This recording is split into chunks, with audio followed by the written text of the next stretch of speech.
I always say this, I have a very, very understanding, supportive husband. Okay. Very, very understanding and supportive. Yeah. He pursued his goals, but you know, we dated for, as I said, I met him in second year. He was in third year. We dated for 7 years Okay. before getting married, in and Okay. out. So we were friends. Okay. He knew my ambitions. I knew his ambitions, Okay.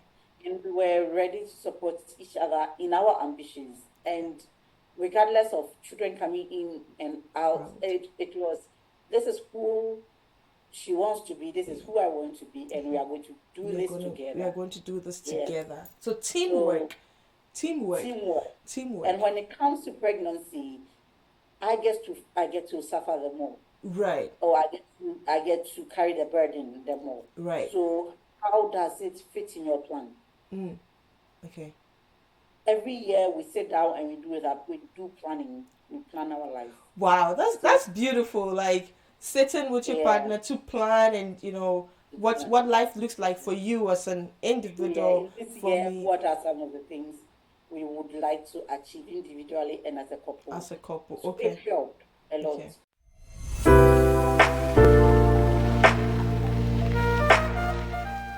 Hello, everyone. Welcome to episode 16 of the Dairy Mom podcast. My name is Diana Adair. I am the founder and CEO of the Dairy Mom. We inspire, educate, and empower mothers who may be struggling to reclaim their dreams or who may have temporarily set aside their ambitions due to the demands of motherhood. On the Dairy Mom podcast, we bring you powerful stories from audacious mothers around the world who defy societal expectations and harness their strength to juggle both roles of motherhood and the pursuit of their personal and professional ambitions successfully.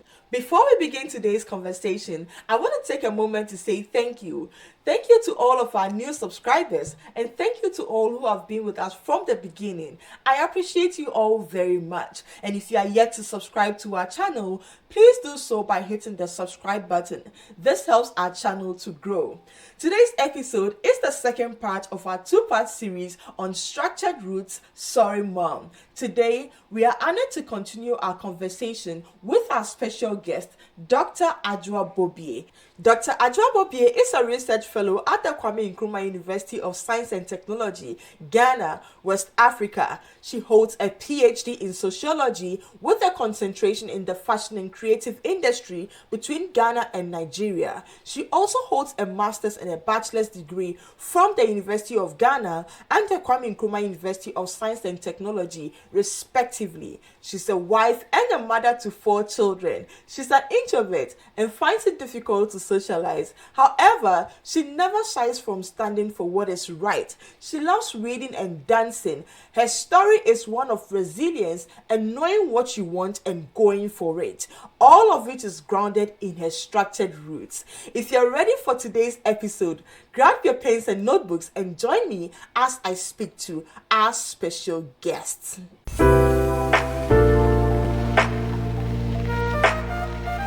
So I had my second child, Okay, and I whilst you came were back pursuing to your deliver. PhD. Yes, I came back to deliver, and I left her with my mom too. Okay. Yeah, with my parents. Let me put it that way, Yeah. with my parents.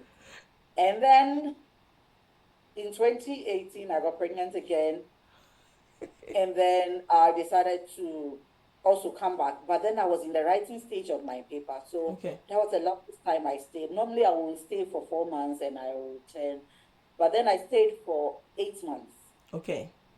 trying to finish a first draft of my paper. Okay. But then I will not deliver in Swiss.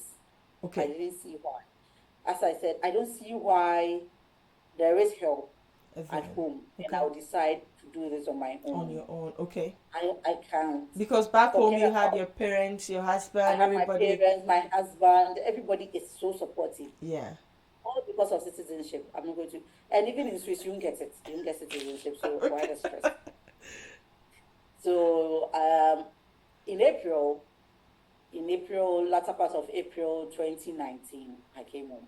Okay. So let me pick up the conversation from first pregnancy and then before. So at that point, you were very tactile.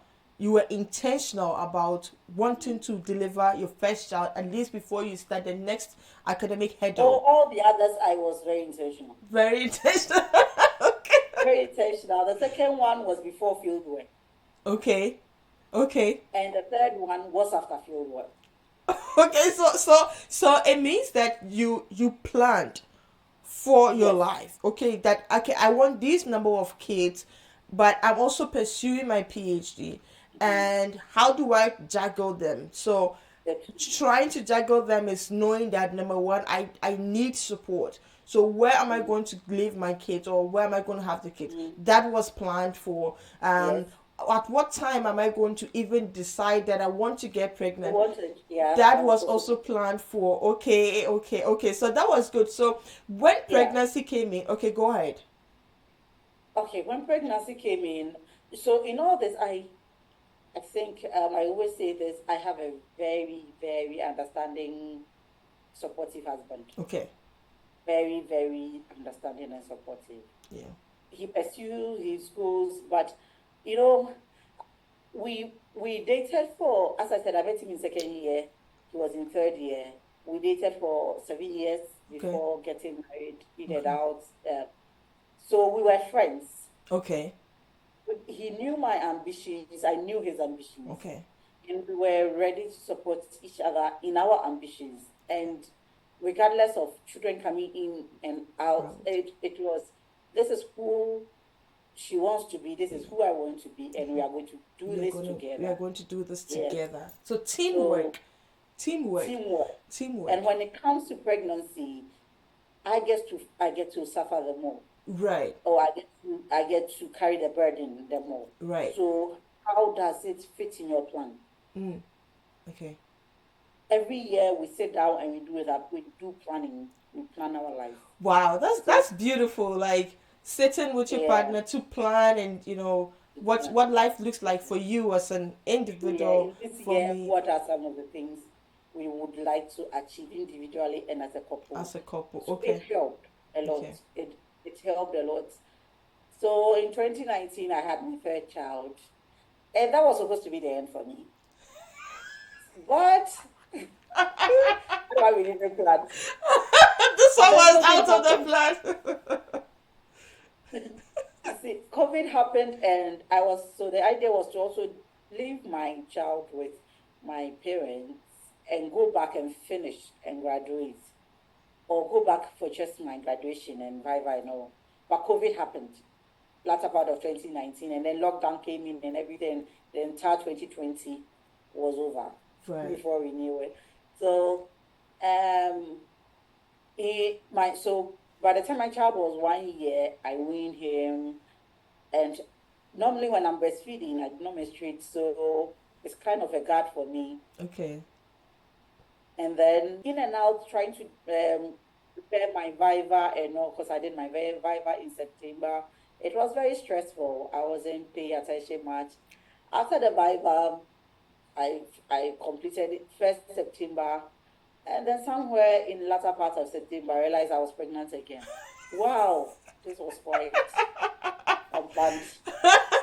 And being somebody who was very much into planning, it was very, it's very difficult for me to accept. And Okay. then my husband said, okay, it's okay. It's just happened. You just have to take precaution for it. As I said, it's not like we are taking precaution for it. Like, it is done. You're not doing this again. Like No, we are not doing this done, done, done. again. Four kids done. In this economy, we are not doing this again. So that was how I had my four by 2021. Right. I So had my fourth let me take you back a bit. Right. First pregnancy. Can you walk us through, what how it was like for you? From your experience with your first pregnancy, and then becoming a first time mom, um, what was it like for you? Did you experience the child. things that you thought, you motherhood was like, the way your mother was structured and everything? What was it like for you? Okay. My first experience with motherhood was very overwhelming for me. Okay. as I said, if I can get help, I don't see why I should do it alone. That one is one of my policies in life. Like, Right. please, Right. if we can get help, let's get help. So, but nobody can help you with labor. Exactly. And that experience was excruciating for me Wow. because it delayed. My child was like 42, 43 weeks, Ooh. 43. Yeah. Ooh. So I was tired and the labor set in and it was dragging for over 24 hours. And they said they will induce me. First time mom, I didn't know what that means. I said, oh, anything for the baby, Anything. anything for you better. Gosh, anything. And this the induction medication set in and was like, what is happening now? I was all over the place, crying, shouting. It was just too much. It was just too much. And then my husband was there, so whenever there's contraction and there's pain, I'll just hold him by the neck and I'll be shaking him. I would be shaking him. Instead of shaking the bed, I'll just be shaking him. So he always says that by the time our baby was out, all his buttons were Oh my torn. God. All his shirt buttons were torn. It was just too much. They were all torn. But that didn't stop you So from making more babies. it is amazing. I know. It is amazing that I normally tell people that I think one of the best gifts God gave us as human beings is forgetfulness. The fact that you Forgetfulness. can forget things. Exactly. Exactly. Because if you do not forget, I don't think you will do certain things. I know. Like, I don't think so. But what I realized was the moment the baby was out, that was it. Okay. All pain vanished. And I did normal birth twice, and I Okay. did CS Yes, twice. two eyes. Okay. Yes. Okay. So um yeah, so that was it was very overwhelming. The whole not just the labor and the birthing, it is also the breastfeeding. Yeah. Yeah. Think we are not told that actually breastfeeding is very painful. Nobody teaches you. Nobody explains Nobody to you. teaches you. I remember at a point my breast was so engorged, I couldn't breastfeed. My temperature was so high. Wow. They took me to the hospital. I was admitted, and they were forcing that the baby should breastfeed, else it may get out of hand, and there could be surgery and all. And I remember seated at the wall at the consultation room, and they were asking that the baby breastfeed, and I couldn't even hold the baby because I was sick. And the moment the baby touched, lashed on the breast, tears were just flowing. I don't know, I was Oh crying. my Like, tears were gosh. just flowing. That I I'm am tired, I'm tired. not doing this. But they are very lovely beings. You get to I love them. know. And it's amazing how, like, Amazing. despite the pain and everything, they're still so sweet. You keep So loving on them. yes.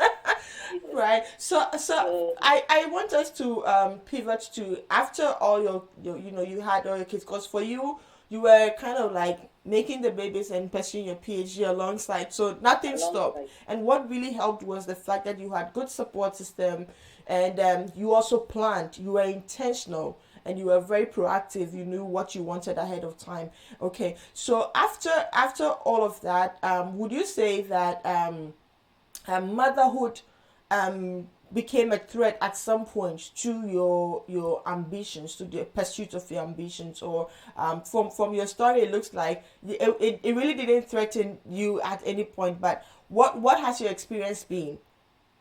Okay. When I got pregnant with my last born, I was a postdoc. I came back to Ghana not just to deliver because I had also had an offer to be a postdoc, though I had 1 year more to finish my PhD. I did a PhD in exactly 4 years, but in Okay. the third year, I had a project that I was called to be a postdoc on. Okay. So that was my challenge because the project started in July 2019, and I delivered latter part of June Okay. 2019. I had just a week before the project started. I never told them, actually. I never told them. So when it started and we're doing, luckily for me, it was online meetings and then reports to learn and to articles to read and bring out reports. I was doing them. Okay. I was still doing them at home. And that was also a CS baby. Okay. So I will sit and I'll read and I'll do my reports with deadlines and all that. I was pushing myself. I think that was why at the point, I had my BP going up, but then I will calm myself and I will work because I was in for that. It was a 3-year contract, which was a very good contract in my area. So I really wanted to be on the project. So just when I was recovering and then I was in shape, I was down working vigorously by 2020, though COVID was all around. I was doing my data collection then for the project. I was moving around, then I got pregnant. And in the first 3 months of pregnancy, I am very slow. I do not throw up, but I'm always weak. Okay. But I work through the weakness most of the time. Okay. I felt I have disappointed the group, the Oh. project team, because I came in just after birth, though it did not slow down my work much. COVID is happening and I'm now picking up because when I'm pregnant, I kind of I forget things easily. Okay.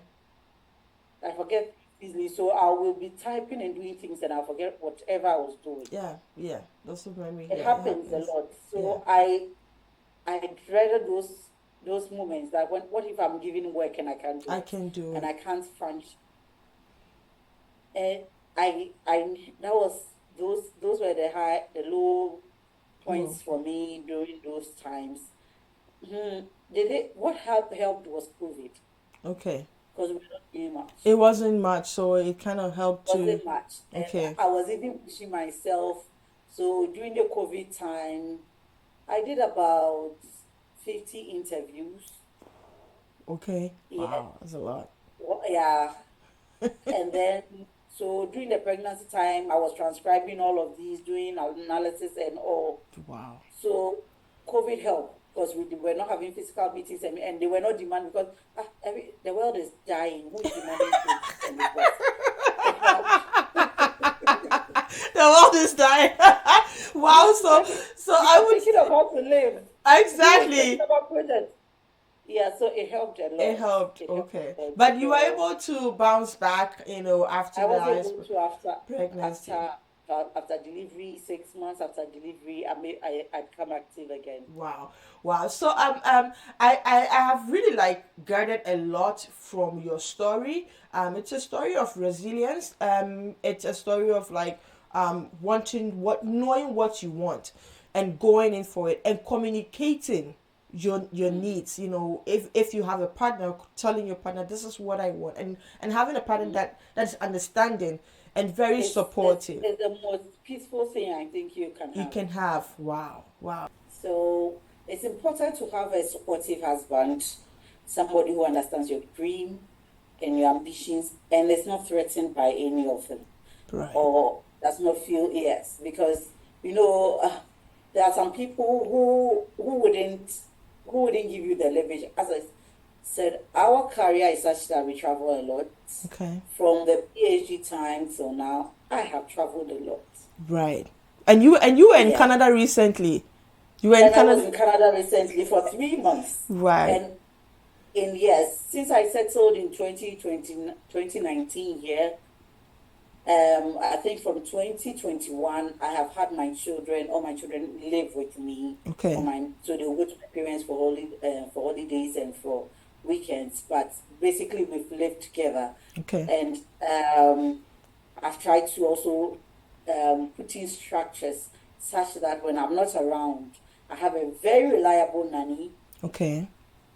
who helps in taking care of them. Okay. So when I'm not around, it is my husband and the nanny that fills That in. takes. If Okay. my husband is not around, it is the nanny and I who fills in. So between my husband and I travel a lot. Okay. I travel a lot. Okay. of my career. Today there's this conference, tomorrow there's this workshop and all that. And you have to But in all of it, what I try to do is if I am home, I am very present. for your kids. Homeworks are on me. Okay. Even when I was in Canada all the 3 months, we're doing homeworks online. Wow. Do homeworks and we do projects together. And I take on PTA, PTI, like parent-teacher interactions, and I take on those duties. Okay. If there's any occasion, events in school, my entire family show up. Not just my nuclear family, my siblings' children, everybody Everybody shows up. we show up big time for everyone. So I have a very strong supporting system. System. Okay. Okay. And That I like helps the me. fact that you, even when you are away for work, you still make sure you are connected to your children. It's You very still, it's important. very important because you also don't want to become that mother that pursues their ambitions and then doesn't pay attention to Yeah. their kids, because that's going to lead to some future regrets, because you don't have a bond with your child. So that's very, Yes. very important, and that is the essence of the dairy mom, because we understand that Mm. our parts are different from our children's part, but we still hold their hands Yes. and make sure that we are there for them. We want to wrap up the conversation. What is your advice for mothers or women out there who are aspiring to become mothers, or mothers who are aspiring to reach greater heights, but are kind of experiencing one struggle or the other? What do you want to tell them? Okay. So I don't know if sometimes I feel like my advice comes later, especially when you're already married. But I will always say you need a very kind, compassionate partner Okay. who is not threatened by your success Yeah. and your visibility. I I may be an introvert, but I have a very strong personality Yeah. that when I enter a place, you will notice me. Mm. You need somebody who doesn't feel outshined Okay. by you, who knows that even when you go out, whatever you go to do is for family. And you, the person, you also have to make sure whatever you do is for family. It's not Okay. just for you. It's not just for you. Okay. So it's not just for you. So I may be pursuing my ambition, but it's for family. Yeah. Because wherever I get to, I always tell my husband, and it's just an inside joke, that I want my name to open doors for you, just as I want your name to open doors for me. Right. So when you get to a place and you use your name and it's not opening, use my name and say you know me. You let them open for you. So And together, from and Ghana, then from Africa, we get to be like, do you know who I am? yes. Like you said, you know who my wife is. You know who my husband is. Let's do that. Yes. Let's do that. So I really like that, Yes. because that would cause the two of you to support each other, push each other, Yes. so that one person's name can open doors for the other, and Yes. vice versa. And both our names open doors for our children. It's Exactly. important. Exactly. Yes. Very, very, very important. Very, Yeah. very important. Dr. Adwoa Bobie, we want to thank you very much for making the time. We have learned a lot from your story. I particularly have learned a lot about being intentional, being proactive, being very, very careful about who you select as a lifetime partner. You need somebody who's very compassionate, and also having a very good supportive system, and taking advantage of that, and also asking Mhm. for help, because if you Yes. don't ask for help, nobody knows that you need this help. Yeah, you need help. And in particular, having structure, like the way your parents raised you, because that went a Mhm. long way to help you Yeah. in achieving all the great achievements that you've been able to make. So that's very good. Where should we find you? And if the viewers or the audience listening to us, they want to reach out to you, what should we find you? And then, are you open to being a resource to people who may want to dive into academia, or did tell us a little bit about that? Okay, so where to find me? you can post my email.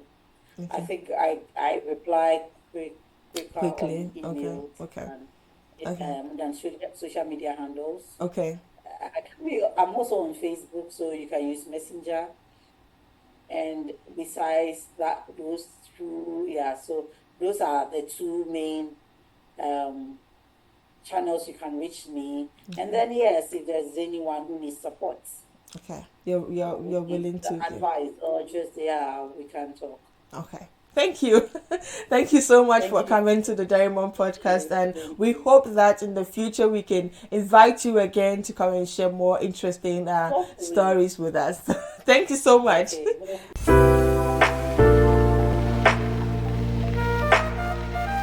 Wow, what an inspiring story from our special guest, Dr. Adwoa Bobie. To recap this series, Dr. Bobie shared her story about how her structured childhood shaped her into becoming a successful mother and a career woman. She also shared important nuggets of wisdom about being intentional, being proactive, and learning to ask for help. She also mentioned that it is crucial to have a very good support system around you. We hope you enjoyed this series. Next Sunday, we'll bring you another story from another mother. Be sure not to miss it. If you want to follow Dr. Adwoa Bobie, you can find her on Facebook at Adwoa Bobie, and you'll find a link to her page in the description of this episode. We want to thank you all for staying with us up until this point. If you enjoyed this episode, please hit the like button and share. And if you are yet to subscribe to our channel,